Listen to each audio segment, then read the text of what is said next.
Welcome back. सो हम 6 question discuss कर चुके हैं। Let's proceed question number 7। अब थोड़ा क्वेश्चन का लेवल बढ़ता जाएगा और इसके बाद के सारे जो चार क्वेश्चन बचे हुए हैं वो सारे क्वेश्चन में काफी डिटेल आपको कंसेप्ट क्लियर होने चाहिए। ठीक है, सो प्लीज थोड़ा ध्यान दीजिएगा, ये 4 क्वेश्चन बहुत इंपॉर्टेंट है। तो question number 7, 2 wheels of moment of inertia 4 kg metre square, मतलब 2 व्हील है। ठीक है, एक नहीं 2 व्हील है। दोनों wheel rotate about side by side. तो एक व्हील ऐसा है, पकड़ लीजिए, एक व्हील, और दूसरा व्हील है ऐसा, व्हील ऐसा है, व्हील ऐसा। ठीक है, 2 व्हील है, व्हील नंबर 2, व्हील नंबर 1, दोनों साइड बाय साइड रोटेट कर रहे हैं। और इसका जो स्पीड है, इसका स्पीड है रोटेट होने का 120 आरपीएम, 120 आरपीएम। और क्या बोला, into 120 RPM into 40 RPM respectively. तो इसका 240 आरपीएम। ठीक है, इन अपोजिट डायरेक्शन, मतलब ये अगर ऐसे घूम रहा है ω1 तो ω2 ऐसे घूम रहा है ω2। ठीक है, if mass of both wheel are now both the wheel are coupled। ये पहला केस था। ठीक है, अब सेकंड केस है, if both wheel are coupled, मतलब इन दोनों के बीच में एक मासलेस रॉड लगा दिया bye means of weightless shaft. तो अगर मैं ऐसे एक शाफ्ट लगा देता हूँ, डम्बल की तरह बना दूं उसको।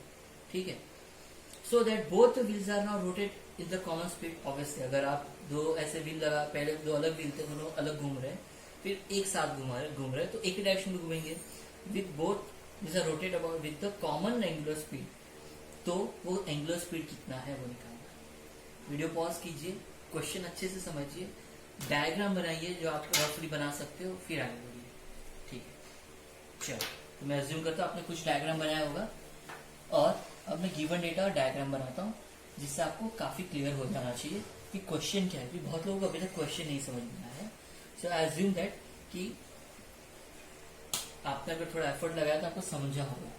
तो अगर ये व्हील है और एक दूसरा व्हील है ऐसा, ठीक है, व्हील पकड़ लीजिए ऐसा, दोनों व्हील में अगर पहले केस 1 में क्या है, एक व्हील है ये 1 और एक व्हील 2 है, ये ω1 से रोटेट कर रहा है, तो ये उल्टा डायरेक्शन ω2 से रोटेट कर रहा है। और इसका स्पीड कितना दिया गया है आपको, पहले का स्पीड आपको दिया गया था 120 आरपीएम, 120 आरपीएम, और दूसरे का स्पीड दिया है आपको 240 आरपीएम। ये पहला केस है। सेकंड केस उसने दिया है केस 2 की केस, अगर ये सेम चीज, अगर ये सेम व्हील दोनों को मैं किसी शाफ्ट से कनेक्ट कर लूं ऐसे।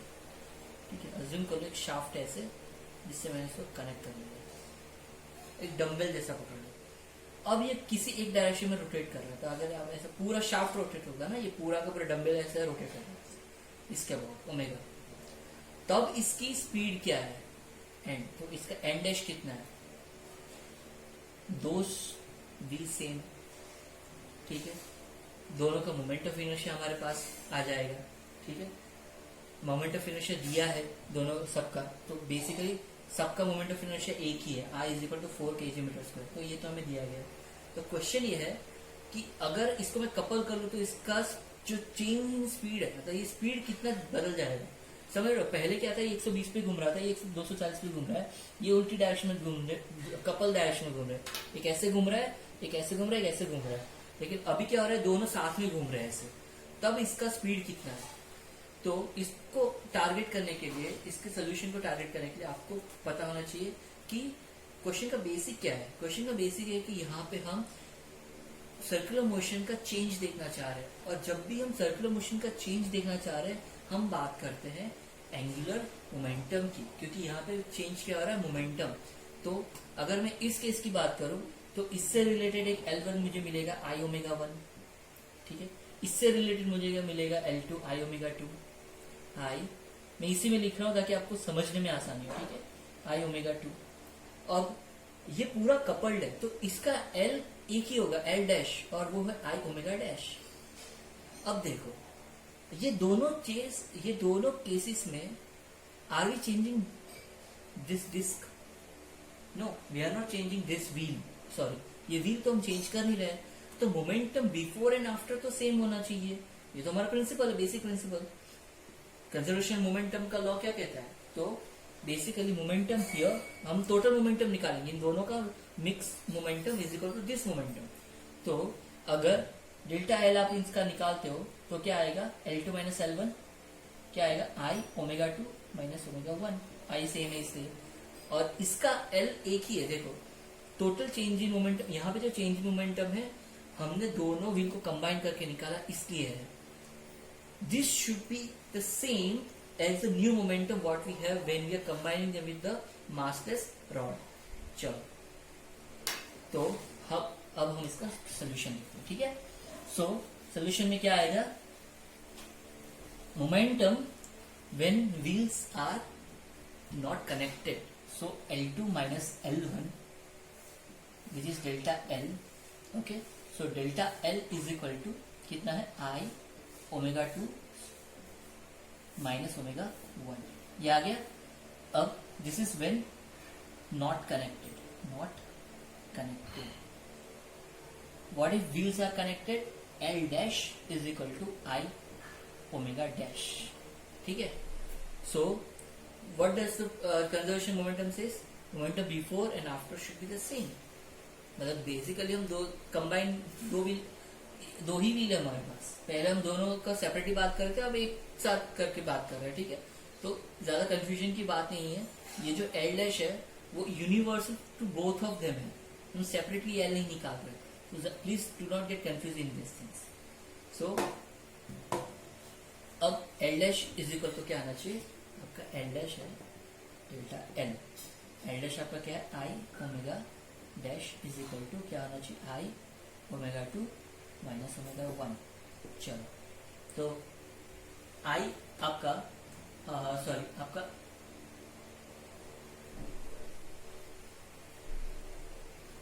I डैश, सॉरी, क्योंकि देखो मोमेंट ऑफ इनर्शिया इसका और इसका तो आप कनेक्ट करोगे तो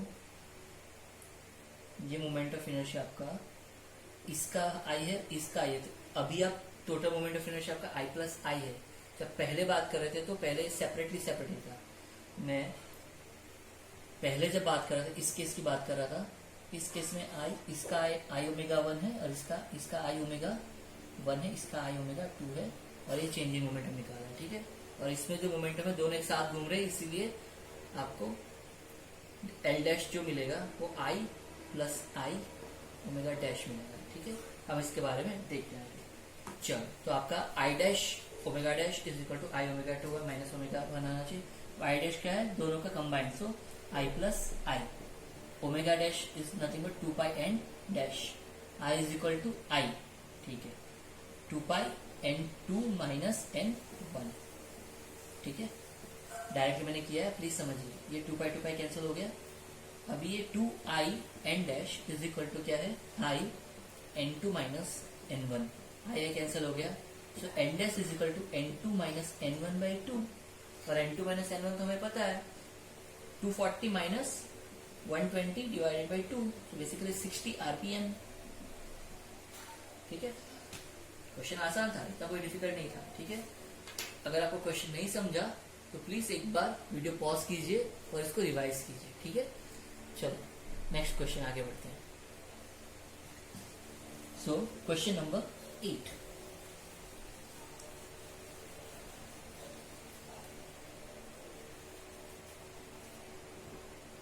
क्वेश्चन नंबर 8। क्वेश्चन नंबर 8 में हम थोड़ा और डिटेल में चाहते हैं, ठीक है। सो a uniform circular disk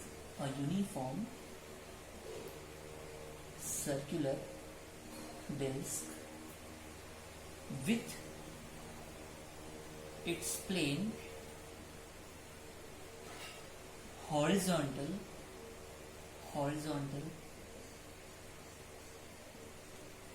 is rotating about is rotating about a vertical axis passing through its center at speed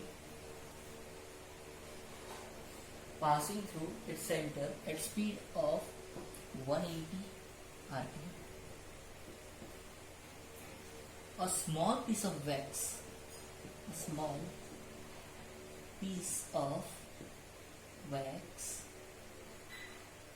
of mass 1.9 gram falls vertically on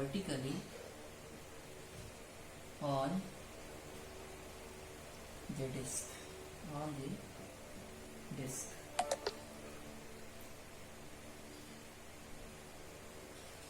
and sticks to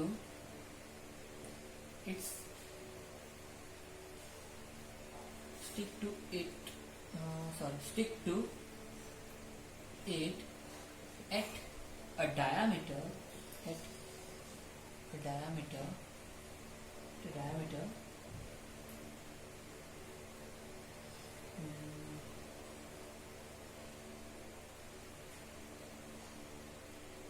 of 25 centimeter from the axis. If the speed of rotation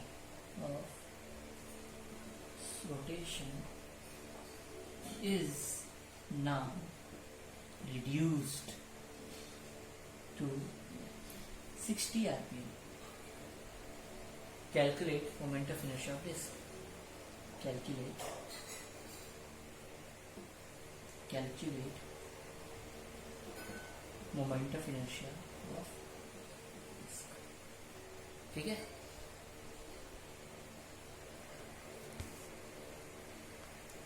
hopeful आपको question clear दिख रहा है. Video pause कीजिए, question लिखिए ढंग से. ठीक है. पहले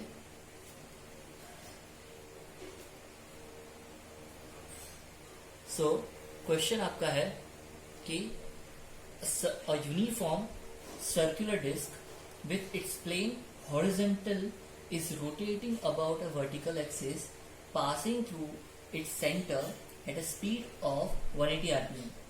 A small piece of wax of mass 1.9 gram falls vertically on disc and stick to it at a diameter of 25 centimeter from the axis. If the speed of the rotation is now reduced to 60 rpm, then calculate moment of inertia. ठीक है. एक circular question बहुत आसान है. एक दिख रहा है डिफिकल्ट क्वेश्चन, लेकिन आसान बहुत है. एक सर्कुलर डिस्क है और सर्कुलर डिस्क में एक वैक्स का छोटा सा टुकड़ा गिर जाता है 1.9 ग्राम का, और वो कहाँ गिरता है? 25 सेंटीमीटर फ्रॉम द एक्सेस. ठीक है. वो भी डायमीटर पे. ठीक है. तो अगर ऐसा होता है तो मोमेंट ऑफ इनर्शिया क्या होता है? तो इसके लिए आपको क्वेश्चन को अच्छे से समझना बहुत जरूरी है. तो हम इसको ड्रॉ करने की कोशिश करते हैं. ठीक है. तो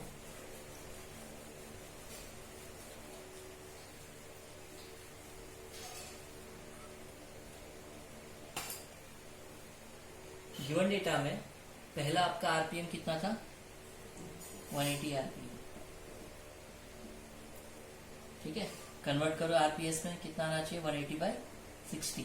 this thing should be very clear now. ठीक है. आरपीएस कितना है? 3 आरपीएस. N2 क्या है? वो रिड्यूस हुआ है. देखो 180 से कितना रिड्यूस हुआ है? 60 पे. तो बी वेरी केयरफुल. उसने ये नहीं बोला कि सेकंड स्पीड उतना है.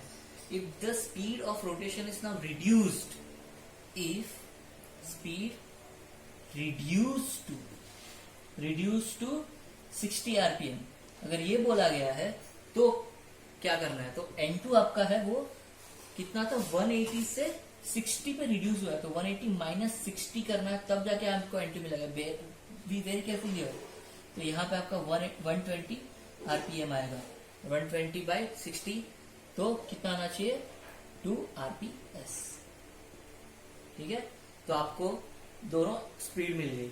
मास दिया है वैक्स का, ठीक है, स्मॉल एम इसलिए लिख रहा हूँ, कैपिटल एम डिस्क का है, तो स्मॉल एम आपका है 1.9 ग्राम। बी वेरी केयरफुल, मैं स्मॉल एम इसलिए लिख रहा हूँ क्योंकि वैक्स का मैं मास कंसिडर कर रहा हूँ। ठीक है, सो 1.9 ग्राम।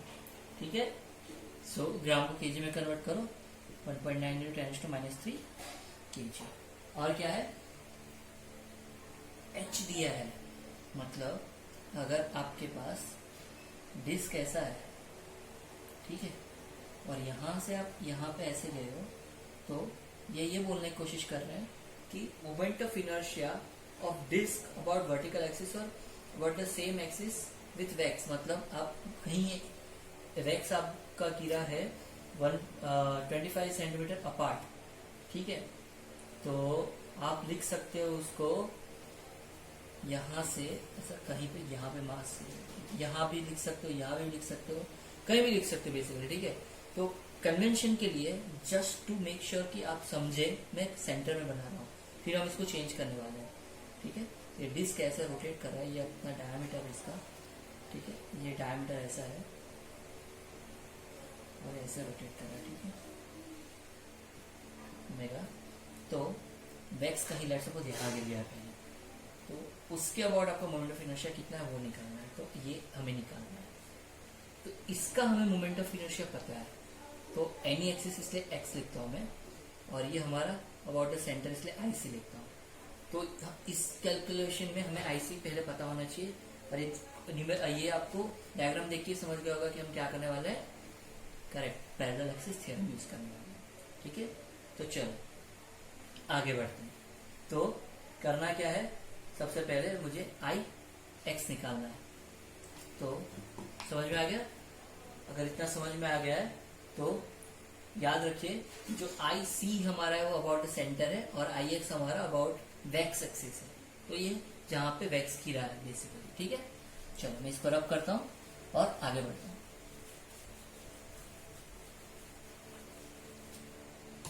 तो आई क्या आना चाहिए, पैरेलल एक्सिस थ्योरम के हिसाब से I X is equal to I centre plus M R square, तो आई वैक्स लिख देते हैं फिलहाल।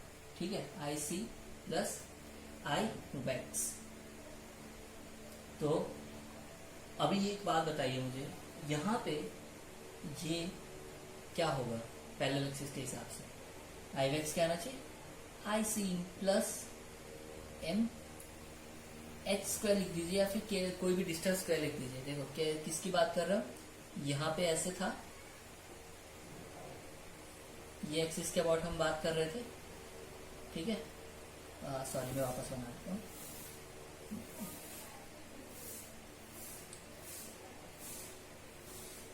हम कहीं यहाँ बीच में बात कर रहे हैं ऐसे, तो अगर ये डिस्टेंस h में मान लेता हूँ, फिर अभी फिलहाल के लिए मैं मान लेता हूँ ये वैक्स का मास है m, इतना मास जितना गिरा है वहां पे। ठीक है, तो ये m into this distance square plus I C, ये बेसिकली हमारा ये आना चाहिए। ठीक है, अब मेरे पास लेकिन इसका इंफॉर्मेशन नहीं है, क्योंकि मास I1 आपका कितना आना चाहिए सोचो। ठीक है, आपका I हमें निकालना है स्पीड, तो आपका IX निकालने के लिए मुझे इसका मास चाहिए, मास डिस्क का नहीं दिया गया है, मास हमें इसी का दिया गया है, तो इसका इंफॉर्मेशन नहीं है हमारे पास, तो इसको ऐसे ही रखेंगे। और can we have something else, इसके बारे में सोचते हैं। ठीक है, चलो तो सोचो, अभी डिस्क पे ये गिरने से पहले अगर ये नहीं था, तब इसका मोमेंटम क्या था, L, और वो मोमेंटम कितना था, आई ओमेगा। चलो इसको केस 1 मान लेते हैं। ठीक है, अब इस पे वैक्स गिर गया। ठीक है, अब इसका मोमेंटम क्या आना चाहिए, L2, तो आई वैक्स पकड़ लीजिए। ठीक है, I2 लिख दीजिए, कोई कंफ्यूजन वाली बात नहीं है, आई टू ओमेगा टू। ठीक है, अब मुझे ये इंफॉर्मेशन यूज करके देखना है कि आई का रिलेशन क्या होगा और मुझे आई निकालना है। ठीक है, बेसिकली हमें आई एक्स चाहिए, आई एक्स निकालने के लिए आई सी चाहिए। ठीक है, और यहाँ पे जो आई था पहले वो आई वन जो था वो अबाउट द सेंटर ही है, ये दोनों ये आई सी है। ठीक है, तो कंफ्यूजन नहीं होना चाहिए। और यहाँ पे वो आई एक्स है। वापस में रिवाइज कर एक बार रिव्यू करा देता हूँ।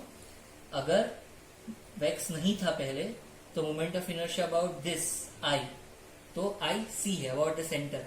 और अगर वेक्स आ गया तो यहाँ पे तो मोमेंट ऑफ इनर्शिया हमारा आई एक्स है। ठीक है, तब हम दोनों केस में हम L1 और L2 लिखेंगे। अब मोमेंटम, मास बढ़ाओ या नहीं बढ़ाओ, लेकिन मोमेंटम में डिफरेंस नहीं आना चाहिए। ठीक है, तो I L1 is equal to L2। So क्या M1 सॉरी L1 क्या आपका I C omega 1 is equal to I X omega 2। ठीक है, चलो आगे बढ़ते हैं। सो अभी हमारे पास एक रिलेशन है, अब हम उस रिलेशन की हेल्प से हम पहले आई सी निकालेंगे। ठीक है, सो हमारे पास I1 is equal to 2 pi N1 और I C is equal to 2 pi N1 is equal to I C plus MH square 2 pi N2। ठीक है, 2 पाई कैंसिल हो जाएगा। मुझे आई सी चाहिए, मेरे पास मास है और ये भी है, ये H हमें दिया गया है। H कितना है? 25 सेंटीमीटर। ठीक है, so I C is equal to I C N1 is equal to I C N2 plus M N2H square. मुझे आई सी चाहिए तो आई सी सारा एक तरफ ले लो। So I C is equal to N1 minus N2 M N2H square. So I C is equal to आपका M N2H square divided by N1 minus N2 आएगा। ठीक है, ठीक है, इसमें कोई कंफ्यूजन नहीं होना चाहिए। सो M N2 M2H square divided by N1 minus N2, सारा डेटा हमारे पास है।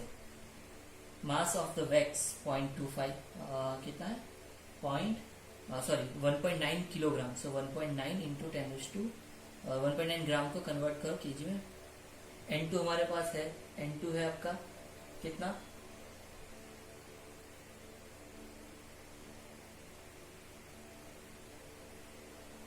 ठीक है। सो N2 हमारे पास ऑलरेडी कैलकुलेटेड है 2 RPS। सब्स्टिट्यूट करो, H सब्स्टिट्यूट करो, H कितना आना चाहिए 0.25 स्क्वायर होल डिवाइडेड बाय क्या है N1 माइनस N2 3 माइनस 2। चलो कैलकुलेशन करो कितना आना चाहिए। सो IC आपका आएगा 2.375 इंटू 10⁻⁴ kg मीटर स्क्वायर। सो ये आपका आ गया IC। ठीक है, अगर IC आ गया तो आप moment of inertia about x axis पे निकाल सकते हो। लेकिन क्वेश्चन में जहां तक पूछा गया, क्वेश्चन ये पूछा गया calculate moment of inertia of disc. जब सिर्फ इतना पूछे calculate moment of inertia disc, तो आप सिर्फ IC कैलकुलेट करके रख सकते हो। अगर वो स्पेसिफाई करे कि moment of inertia about diameter निकालना है तो हम आगे बढ़ सकते हैं। लेकिन क्वेश्चन में ये बोला गया है कि moment of inertia about disc, moment of inertia of disc अगर इतना ही है तो यहाँ पे आप स्टॉप कर सकते हो। ठीक है, चलो तो ये हो गया आपका क्वेश्चन नंबर 8। आगे बढ़ते हैं।